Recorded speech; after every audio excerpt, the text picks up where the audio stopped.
Happy birthday, babe. Thank you. Why aren't you dressed? The show starts at 10, right?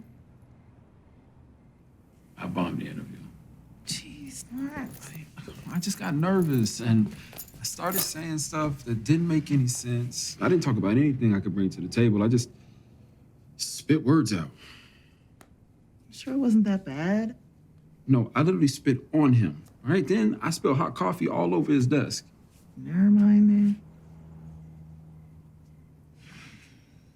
Hey, I'm sorry for ruining your birthday. All right, but can we red box a movie and just stay in? I promise I'll make it up to you. All right, thanks. We'll finish watching this video and then we can go to 7-Eleven. You want pecs? You want abs? It takes fucking discipline. Let's give it up for Jay Ellis. Thank you.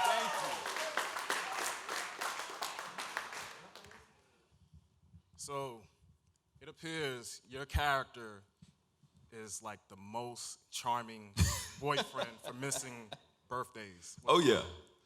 Who doesn't want a dude like that in their life? I think you ever had those moments where you just like down and you're in your own way and you don't know necessarily how to get out of it, but you don't even realize that you're in your own way? I think that's what he's going through in that moment. And because he's so into his own moment, he doesn't even acknowledge, he just completely loses the fact that it's Issa's birthday. I mean, he didn't even try, right? Like, he didn't even try at all. And I think he wanted to, but I think he's just he's just in his own way so much that he loses sight of her, and he's too comfortable, clearly. I mean, the dude looks like a mess. So, yeah. And what can we expect from season 1 of Insecure? A lot of laughs, maybe a little heartbreak. It's fun, it's a super relatable show. So I feel like you get to see moments that you've actually lived. I think that's what's really cool about this show is like, it doesn't matter who you are or where you're from or, first generation to 15th generation, like you will see moments in this show that like you have lived or your friends have lived or, you're going to experience at some point, you know what I mean? And I think that's what's really, really cool about it is like, this isn't, as Issa always says, like these are just normal people going through normal everyday life. And that's what we all do every single day, you know what I mean? And that's what you get to see here. In your role as Lawrence, you're playing the unemployed boyfriend. So how did you go about pursuing that role? So when a friend of mine called me and said, "Hey, have you read Insecure?" And I was like, "No, what's Insecure?" And he was like, "It's Issa's new script." And I was like, "Awkward Black Girl?" And he was like, "Yeah." And he was like, "She just sold a show to HBO." And I was like, "Dope." I was like, "Well, you got the script?" And he said, "Yeah," and he sent it over. And this was January of 2015. And so I read the script. The next day, I called my agent, and I was like, "Yo, I don't care what I have to do, who I have to meet. I will take people to dinner. Like, whatever I need to do, I want to be a part of the show." And it didn't end up coming around until June, July of 2015 when we actually, I went in and met Issa, met Melina, one of our EPs, Prentice, Larry Wilmore. I went in and met all those guys, did a read for them, and then didn't hear back until August, and they tested me in August, and I booked it. And I don't think typically this is something that I would get a chance to play. I think typically, like, I necessarily wouldn't get called in to play a dude who looks like that and who is sat on the couch for 2 months or for 2 years and don't have a job. And so for me, like, I went out of my way to try and figure out what was going through this dude's head. I didn't leave my house.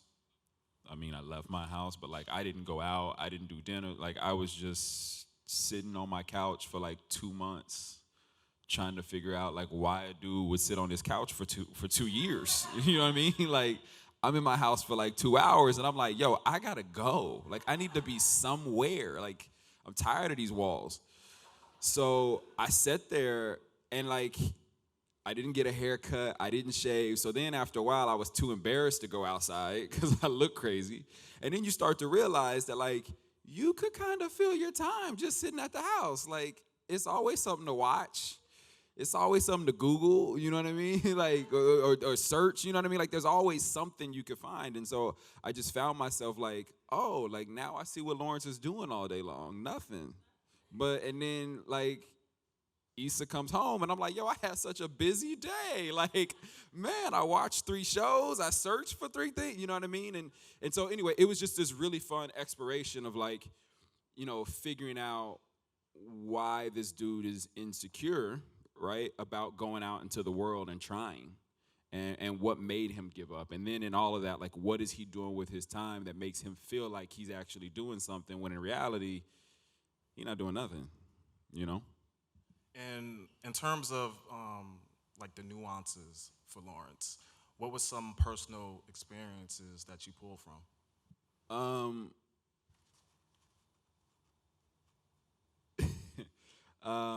You know, again, like, because the show is so relatable and there's so many relatable moments, I think that, like, well, there's stuff I don't want to give away. There's some stuff like that happens later that, like, I've very much pulled from, and when you see those scenes, you will know exactly what I'm talking about, and you'll be like, oh yeah, been there, done that, and they were some not great moments, you know what I mean? But in the beginning, I think that, like, you know, one of the things that was really interesting to me about Lawrence is he is this ambitious guy. But what happened with Lawrence is he failed. He actually went out and he tried to do something on his own. He tried to start his own company, and he failed. And that crippled him. The fear of failing again crippled him. And that's why he sits on his couch and does nothing and won't go out and try. And so for me, I'm like, yo, all right, fall, let's get back up and let's figure it out again. I feel like that's what I do every single day, you know, until I get a job. And so for me, like, that difference is what I really focused on. And so I don't know if there were personal experiences necessarily for me to pull from for that. I think that's where, like, a lot of my work as an actor was to go figure out how something like that can cripple you. I probably hear no 300 times before I hear yes. That's just the nature of being an actor, right? For every one yes you hear, you legitimately, especially starting out, probably hear a couple hundred no's. And so if I sat on my couch and didn't do anything the first time, the second time, the third time I heard no, I wouldn't be sitting here. So, like, my mind just doesn't work that way. So there was a lot of going in a completely different direction and trying to figure that out. And that to me was a lot of fun. Like, that's where I think, like, the work of an actor is, like, you know, really amazing, and you get to, like, just dive in and find different perspectives. And so there were no experiences for that. A lot of that was just trying to, I mean, I definitely talked to friends who I know feel like they've been stuck in a place. Like, I definitely would have conversations with friends and stuff like that, but a lot of it was just trying to figure that out, those nuances out. And in terms of going to the set, like, prior to meeting Issa on the set, what was some of the, like, the most fascinating things that you found about her being a director and a writer? So I actually met Issa a few years earlier, before Insecure, in LA, and didn't know much about her at the time. I had actually just heard of Awkward Black Girl maybe 2 or 3 months prior to meeting her, and watched a few episodes, and I was like, oh, this is dope. I'm not the target audience, but this is dope. And I get her voice. Like, I see what she's doing, and it's super, super creative. And at the time, she had the book was out, and so I knew how smart she was. I mean, one of the things I'll say about Issa is, like, I feel like Issa is one of those people. Like, you ever been around somebody who, like, just doesn't know how special they are? Like, she's one of those people. Like, she's just like, nah, it's cool. You want to go to lunch? And I'm like, yeah, I'll go to lunch with you any day of the week. Like, can I please go? I'll buy the lunch. Like, I just want to hear you talk about stuff. Like, what you mean? Like, she's just one of those people. Like, I think she doesn't necessarily know how special she is. You know what I mean? And so what was cool about getting to go work with her was seeing that every single day. You know, is seeing, she works mad hard, because while we're doing Insecure, first of all, she's in the writer's room, she's in edits, she's picking music, she's looking over sets and wardrobe and all that stuff. She still has IssaRae.com. She still has the book stuff going on. She still has other web series going on that she's producing. She's working on other stuff. Issa has so much going on through her head. Like, I don't understand how she can have a normal conversation, because like my mind would just literally be like shut down thinking about all the things I need to do. And she's just so present like every single day. And so like that was like it was super amazing to be a part, like just be able to work with her like that, And in terms of filming the show, you guys shot all over LA, but mostly South LA. How important was it for you personally to capture that on the air? I think it's super important, because I think we were talking about this in the green room, but I think like what happens is like, you see something like, and these are phenomenal movies that I'm about to list, so I don't want to offend nobody, especially anybody watching.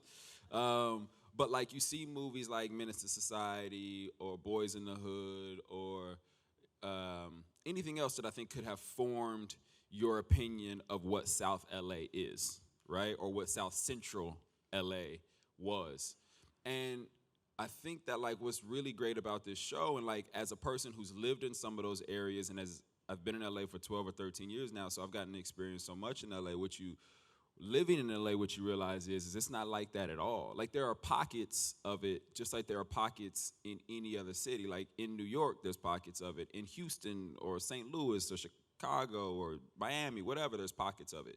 But like, it's a middle-class neighborhood. Like Issa's pops was a doctor, her mom was a teacher, she had brothers and sisters, they all went to school, and there were no bullets whizzing by their front door. And I think that like what's so important about this, and like getting to shoot in South LA and getting to go in and out of all these locations, is that like it will change people's preconceived notion of what South LA is. Like it's safe, you know what I mean? Like never once did like our base camp, our trailers, like never once did we not feel safe, you know what I mean? Like, and we were a production, so if you're gonna mess with anybody, like go get a production, you know what I mean? And it was never like that. So I think that's really, really important, because I think it helps change the conversation of what a black neighborhood is, big time. And in addition to Issa, Larry Wilmore is also on board as a show creator and writer. How was it working with him and her, like coexisting? I didn't get to spend a lot of time with Larry. Larry was still doing the nightly show, so we didn't get to spend a ton of time with him. I met him in my first audition, which I actually auditioned for 2 characters in my first audition. And I met him there, and he was super, super great, very quiet. He sat in the back of the room like this. And like the moments where he was supposed to laugh, he was like this. Like, did you see how subtle my head move was? Like, I didn't even know he moved his head. I was like, I think he moved his head. I'm gonna take that as he liked it. Like, it was definitely one of those like, I've been doing this a while. I write comedy. I know comedy. I acknowledge something funny. I give it a head nod. You know what I mean? I felt like I was Eddie Murphy in that moment. I was like, I made Larry Wilmore nod his head. So then the next time I saw him was actually at the table read. So then, months later, actually quite a bit later, because he wasn't at the table read for the pilot, I don't think.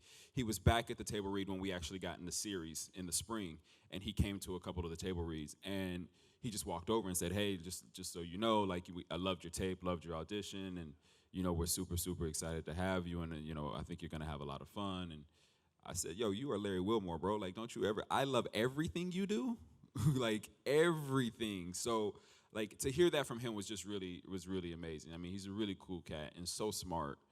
And they created something, that is, Issa is so specific, and the specificity is so brilliant. And then I think when you have someone like Larry, who writes comedy for a living and has done a very good job of it and show ran some shows that we all know. And he comes in and he just like pushes it just a little bit more. I think that like, you know, you get something like the pilot or like the whole series, but definitely like, you know, just seeing that pilot and seeing all those things in that pilot, like, you know, Larry and Issa together, and Prentice Penny, who's our actual showrunner who runs the show, our head writer on the show, like seeing the three of them together is really, really, really amazing. Seeing them write and create is really amazing. And for the show's trailer, we get a glimpse of you and Issa getting it on. There's some love scenes we could expect, right? Oh, we do? I haven't seen the trailer. Yeah, I don't see nothing. It's on. Zero. HBO is like, Jay Ellis, you see nothing. It's on YouTube. Everybody else done seen something, except, it's on YouTube? It's on YouTube, Jay. Oh, well, I don't have no excuse for that. That's definitely my bad. That's my bad, HBO. But in terms of filming those particular scenes for you, what was some of the most difficult things, if anything? I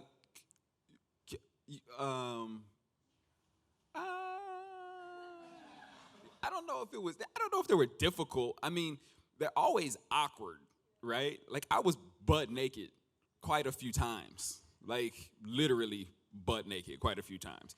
And you always have, you're covered, you know what I'm saying? But it's still weird, like, you know, it's 20, 30 y'all out there right now. Like it's 20, 30 people on set. And I'm just walking around like booty out, you know what I'm saying? Just like breeze just flowing through, you know what I mean? Like, so that's always kind of an awkward feeling. But I do think like something to me that's really important is like always making sure that your scene partner, so in this case Issa, and especially even more so a female counterpart, scene partner or co-star is comfortable. And this was her first time doing love scenes, you know what I mean? And so like to me that's always really important, is to have that conversation of like, yo, I was thinking about doing this and doing that. Is that okay with you? Are you comfortable with that? Like, I don't want to hit you with no surprises in a love scene because I don't want to get a black eye when you knock me out. You know what I'm saying? Like, so I definitely feel like there's other scenes where you play and you surprise actors, but I feel like, or choices just happen, you know what I mean? But I feel like these are moments where you actually have a conversation about like what someone's limits are and what they're willing to do and not do. You know what I'm saying? And you make sure you don't cross those. You know what I mean? Because you don't ever want a nasty situation. But with Issa, they were all fun because I think like Issa feels like a sister to me. So I feel like, which that sounds weird now that I say that. That sounds super weird. Yeah, thinking back. But a friend, I don't know. But it was fun because like we were both awkward. We would both be like, okay, so you want me to, okay, now I go, yeah, oh, yep, Like there's this one scene that we have in the shower together where it's all in silhouette, but we're both naked in the shower. And we have to like dance around each other. Well, I'm actually naked and you believe that she's naked. It's shot to look like she's naked. She's actually wearing something, but it's shot to look like she's naked. And I'm trying to like I'm like, I don't want to, but it's a shower, so our hips are practically touching, but all I have on is like a little like thinly like piece of like fabric right here. And I'm like, yo, I'm not trying to rub up on your thigh, but this is the only space I got. And you don't realize it until like 2 or 3 takes in, right? Because the first time you're just doing it, right? You just like, you're trying to get the footing of it. And then a couple takes in, I'm like, yo, I was like all up on her.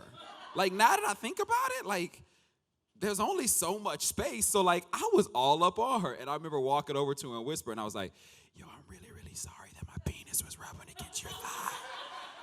And she was like, what? And I was like, I'm really, really sorry that my penis was rubbing against your thigh. She was like, you know my mic is on, right? And I was like, yep. Yep, I just wanted the people back at sound to hear that. And I wanted them to know that I was sorry too. But it was, there's moments where it's awkward and moments where it's fun. But, again, like I feel like it's all about a conversation and you make the most of it. And before we kick it to the audience, I want to get your thoughts on moving forward. Where do you see yourself in Hollywood? Do you want to direct or what you want to do moving forward? I don't know. I used to think that I knew. I used to think that, like, it's funny, like, when I first started acting, I was like, man, I just want to be on a procedural. And then I went and worked on a procedural, and I was like, man, I don't want to do that. I just want to do a comedy. And then I got to work on a comedy, a dramedy, and loved it. And so I feel like I'm very happy in this space. Like, I love half-hour television. There's a few one-hour projects that I would love to be a part of and love to do, but I love half-hour television for sure. I will say with this experience with HBO, I don't know if I could ever work anywhere else because HBO is pretty amazing.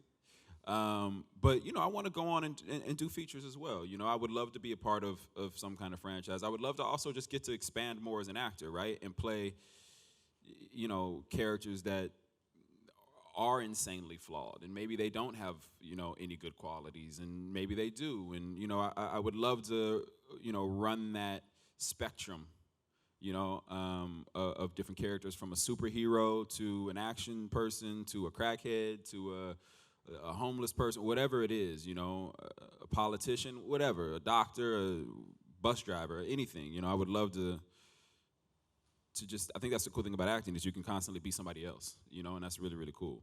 And then one day, I would love to direct, little by little. I feel like I still have so much to learn, and Melina Matsoukas, who's one of our executive producers and director-producer on the show, she directs all the Beyonce stuff. She directed Formation. Yeah, that's how my mind works. I gotta move to get thoughts out. She directed Formation. She directed some Eliminated. She's this amazing, beautiful, mind, right? Like, she sees stuff, and, she tells stories all through visual. And I've worked as an actor, so, my whole thing is about what's on the page and in the moments as a person. So, I feel like I learned so much from her, and then you realize, oh, there's still so much more to learn. So hopefully one day I'll get to direct. At this time, we have a few questions from our guests in the audience. Hey, Mr. Ellis. Hey. I got 2 questions. My first one is, what sign do you think females should look out for if they're, still trying to decide if they're dating the right person or the wrong person? And my second question is, if you had a friend that was like the character you play, what advice would you give him? Signs for dating a dude. That was number 1? Yeah, the wrong signs? Wrong type of dude.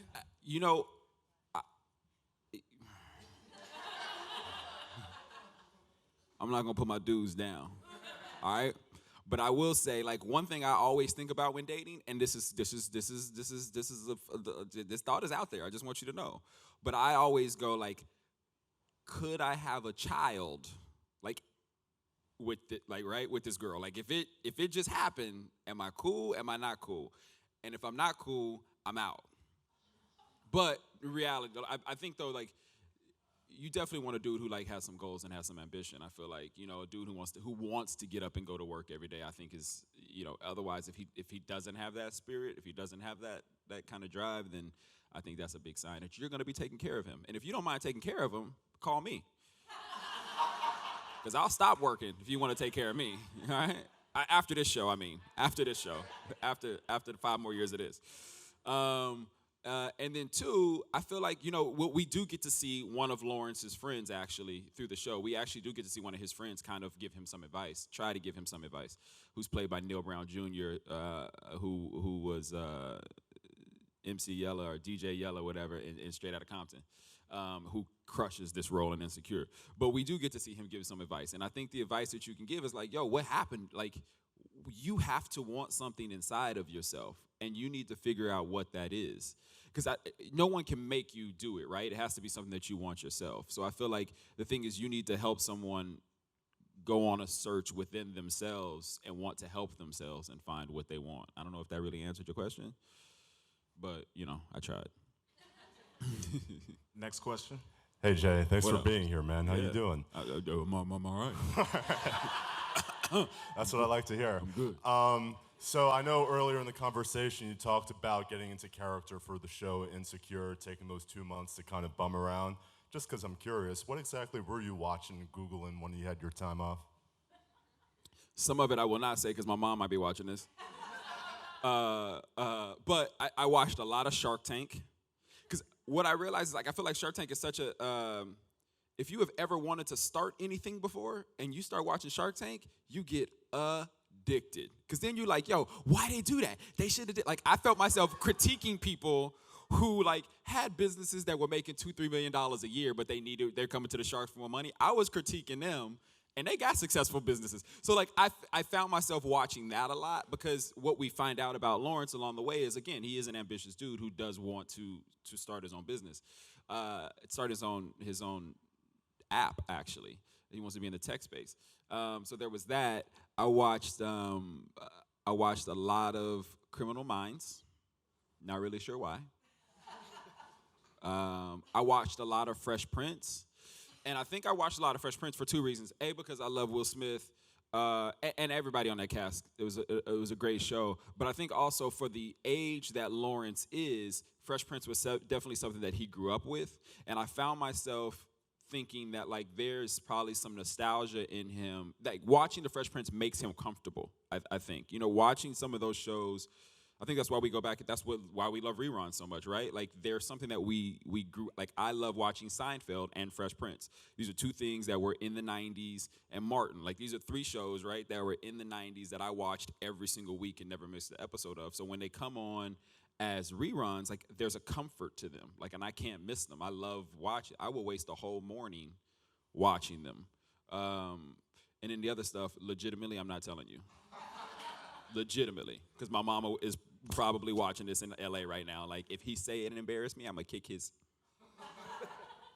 Next question. Hey Jay, it's so funny what you were saying about being home, and that how, like, after a while, I think you had a beard, or like you felt like you looked crazy. Because I feel like whenever I'd be on the couch at first for whatever reason, then I'd be eating, and then I wouldn't want to leave the couch because I was fat. So, like, do you feel like it plays off once you're home and on the couch, like, it escalates? Oh yeah, for sure. My Postmate, I think like the same 2 or 3 Postmates people were like knew me, like legitimately were like, yo, Jay is gonna order Postmates around 2:00, so I'm just gonna be nearby because I know his order is gonna pop up. But then, like, you legitimately, like, I would find like crumbs like on my couch or like even on my shirt, and I would realize, like, yo, I've been sitting here for like literally like 3 hours with these crumbs on my shirt, but I didn't move them. Or I would even like, damn, that was a good brownie though.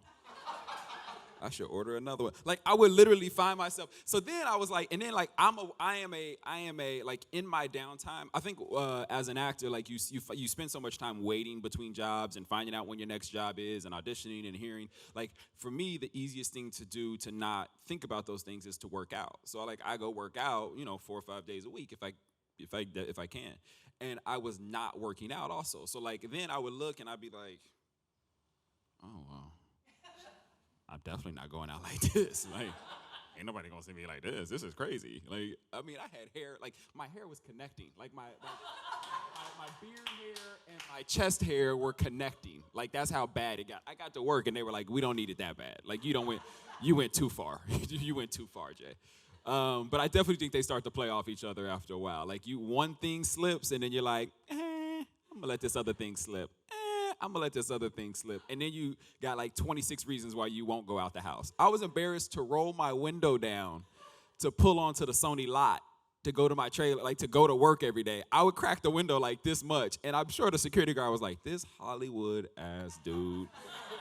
If he don't nobody even know his name. If he don't roll his window down and take them glasses off. But I was so embarrassed that like I looked so crazy, I couldn't roll my window down. But when I got shaved up, I was like, hey, what up? You remember me? No, I got shaved. Yeah. And we have time for one more question. Yes.